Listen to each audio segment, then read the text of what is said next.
I wanted to talk a bit about some of my thoughts about the climate revisions in the Inflation Reduction Act that will reduce inflation. So there's a big part of it is the expanded EV credits, as we know. And, you've had whatever his name was on last Friday talking about how those credits might actually not take effect because it has to be for things manufactured in the U.S. in certain ways, and so that basically excludes most of the cars on the market. But what I wanted to note is that a lot of the reasons that people don't get EVs is because of things like the lack of availability of charging. Like if internal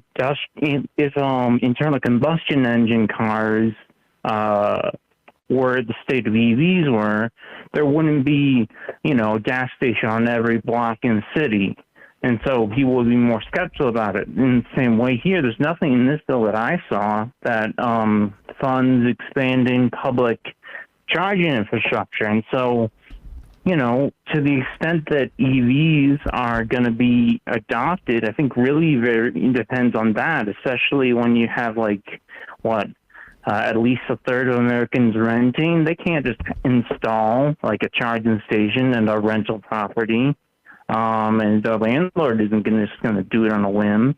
So I think that's a really big downside to this whole idea of just using tax credits for EVs to stimulate climate goals. I mean, I tend to agree. In the original Build Back Better, I think there was money for something like 50,000 charging stations across the country. And I don't know, frankly, I don't know how that's going to be addressed. I mean, I noticed in New York City, I'm starting to see like municipal charging stations come up, but very few. And yeah, it's a real problem. I mean, I live in an apartment building. Like, I can't run an extension cord out of my house down, 2 blocks away to where the car is. Yeah, it is a problem. There's no doubt about it. I mean, I think the theory is that that at least in the context of I think maybe outside of cities, I really don't know how they're going to address that.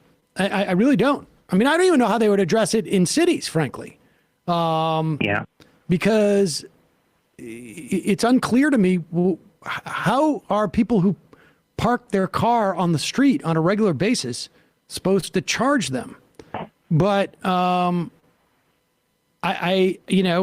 think the idea is as you start to get more and more electric cars out there, for which is going to start in the suburbs, obviously, right? I mean, that is the first suburban users of cars, it seems to me, is the most obvious first case use scenario, right? Because you're driving to and from work.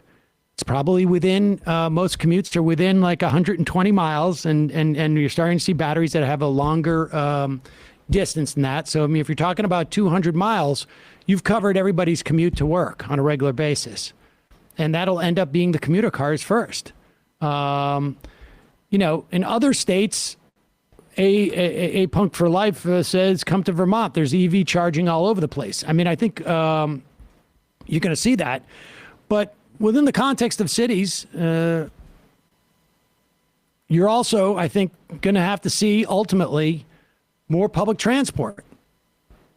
Yeah, definitely. And so, go ahead. I think the idea is that EV seems to me is more of a solution for places where you don't have the density that public transport is easy to come by. Where you have higher density, the solution is going to be public transport. And so maybe, definitely. Maybe there's something to be said, what's the point of having on the street, like we have parking meters, electric, supplying electricity for cars. We should have that real estate should be dedicated towards, I mean, I would like to see electric trolleys, frankly. Bring back the trolleys. So I don't know. But I agree with you. I think that is a deficit in the bill among many of them. But appreciate the call.